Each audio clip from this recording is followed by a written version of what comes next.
कि ये देश हिंदू राष्ट्र है और हिंदू राष्ट्र रहेगा। हिंदू मुस्लिम हिंदू मुस्लिम हिंदू मुस्लिम हिंदू मुस्लिम। तो मुसलमान हिंदुओं के साथ नहीं रह सकता तो क्यों रखा है इस देश में? यार ये सबसे बड़ी समस्या ये मुसलमान है। बस देश से ये खत्म हो जाए तो सारी समस्या खत्म हो जाए। पता नहीं मोदी जी इस समस्या का समाधान कब करेंगे।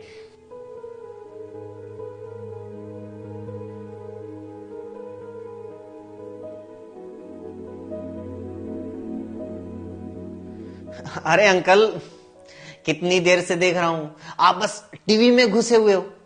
मैं इतनी देर से बैठा हुआ हूं, थोड़ा ध्यान मेरी तरफ भी दे लो, मुझसे भी दो बातें कर लो।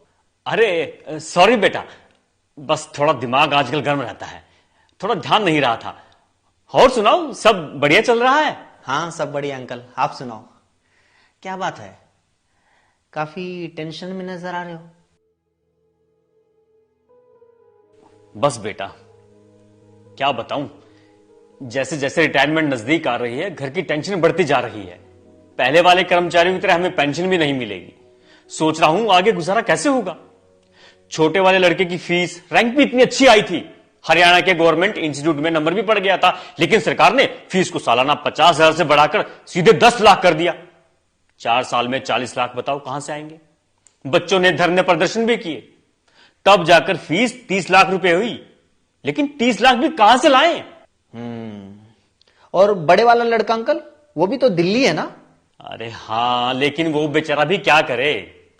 पहले वो कंपनी वालों ने नोटबंदी का बहाना बनाकर निकाल दिया, फिर दूसरी कंपनी वालों ने कोरोना में लॉकडाउन का। अब कुछ दिन पहले ही नई नौकरी मिली है, लेकिन कब तक प्राइवेट कंपनी को क्या भरोसा। हाँ ठीक का अंकल, वैसे थोड़ी मेहनत तो लगती है, अच्छा होता अगर किसी गवर्नमेंट जॉब की तैयारी करवा देते।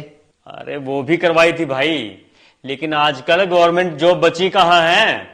2 साल भर्ती का इंतजार करके फिर तभी तो प्राइवेट नौकरी पकड़ी है। हाँ चलो ठीक है। और आंटी की सेहत कैसी है अंकल, ठीक है ना? अरे कहां ठीक है। 3 दिन पहले शाम को घूमने जा रही थी, 2 बाइक वाले आए और गले की चेन छीन कर ले गए। बेचारी इतनी बुरी तरह गिरी है कि बस। क्राइम कितना बढ़ गया है आजकल, पता ही नहीं चलता कब कौन कहां किसको झपट्टा मार दे, किसको गोली मार दे। ऊपर से पुलिस कोई कार्रवाई नहीं कर रही। रिश्वत भी दे चुका हूं, फिर भी अब तक चोर नहीं पकड़े गए। 50,000 रुपए की चेन लेकर भाग गए। कोई बात नहीं अंकल, चेन तो और बन जाएगी, लेकिन आंटी तो अब ठीक है ना? कहां बेटा, बेड रेस्ट पे है आज तक। वो तो पहले से ही शुगर और गठिया की मरीज थी, हर महीने 10,000 रुपए की दवाई आती है। आजकल इलाज करवाना कितना महंगा हो गया है। मैं खुद इस डर से बीमार नहीं होता कि इलाज का रुपया कहां से लाऊंगा। हाँ तो किसी गवर्नमेंट हॉस्पिटल में जाया करो ना अंकल। अरे गवर्नमेंट हॉस्पिटल में जब तक ओपीडी की पर्ची कटती है, उससे पहले तो मरीज की दुनिया से पर्ची कट जाती है।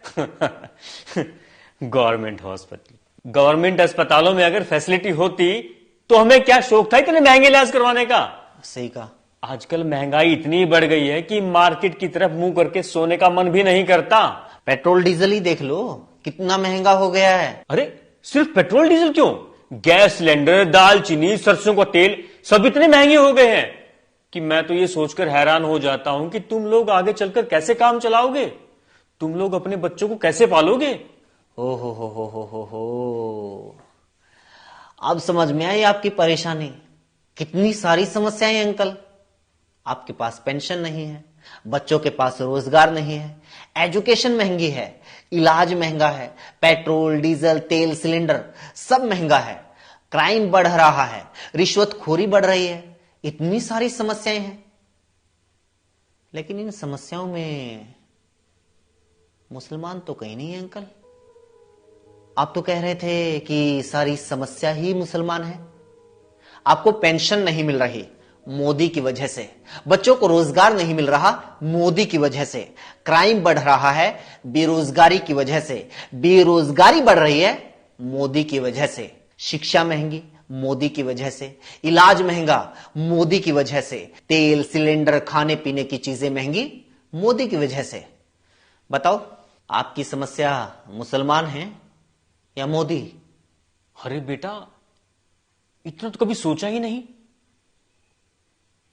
वो टीवी में तो सारा दिन। हाँ बिल्कुल अंकल, टीवी में यही दिखाया जाता है ताकि आप लोग कभी अपनी असली समस्याओं के बारे में, देश की असली समस्या के बारे में सोच ही ना पाओ, मोदी की नाकामियों के बारे में सोच ही ना पाओ, मोदी से कभी सवाल पूछ ही ना पाओ।